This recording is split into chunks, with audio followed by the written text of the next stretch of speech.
আমার স্বামীর মানসিক অবস্থা ঠিক নয়, তার উপর দৈহিক ও যৌন সমস্যার জন্য বাইরের জগতের সঙ্গে তার সম্পর্ক প্রায় নেই বললেই চলে।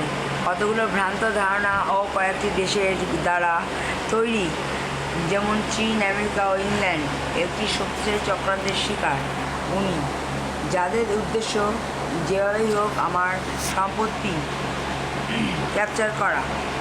সাইবার অপরাধীর একটা শক্তিশালী জাল আমাদের জনাইতে ও আশেপাশের এলাকায় ছড়িয়ে আছে। তাদেরই হীন চক্রান্তের শিকার আমাদের এই জনায়ের রাজবাড়ি ও মূলত আমাদের বাসগৃহ। এই চক্রান্তের একজন গুরুত্বপূর্ণ সদস্য হলেন অর্চনা বসাক নাম নিয়ে আমার জন্মদাত্রীর মায়ের ভূমিকায় জনাতে আত্মগোপন করে আছে। ও আমার মায়ের নামে সমস্ত ক্ষমতা ভোগ করে চলেছেন বহু বছর ধরে, এবং বহু ভয়ানক ও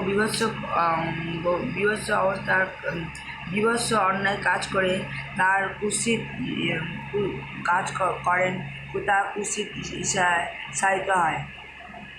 তার মধ্যে সবথেকে গুরুত্বপূর্ণ চালটি হলো বাইরের জগতের কাছে আমাকে ও আমার পরে আমার যমজ দুই কন্যাকে পাগল ও অপবিত্র প্রমাণ করিয়ে আমার জনায়ের রাজবাড়ির বিশাল ক্ষমতা একাধারে মালকিন হওয়া। এক্ষেত্রে আমার স্বামী যে প্রদীপ ঘোষ নাম নিয়ে জনায়ের রাজবাড়ি বাস করছে, সে কিনা হুগলি হসপিটালের ডাক্তারের বিবেচনায় বর্তমান নিউরোসাইকিয়াট্রিক রুগী, তাকে জড়িয়ে শুধুমাত্র তাই নয়, আমার স্বামী ওই রকম মানসিক অবস্থায় তার উপর অন্যায়ভাবে কম্পিউটার বিজ্ঞানের সাহায্য নিয়ে যৌন অত্যাচার করিয়ে তাকে সময় হিসেবে ব্ল্যাকমেলিং করিয়ে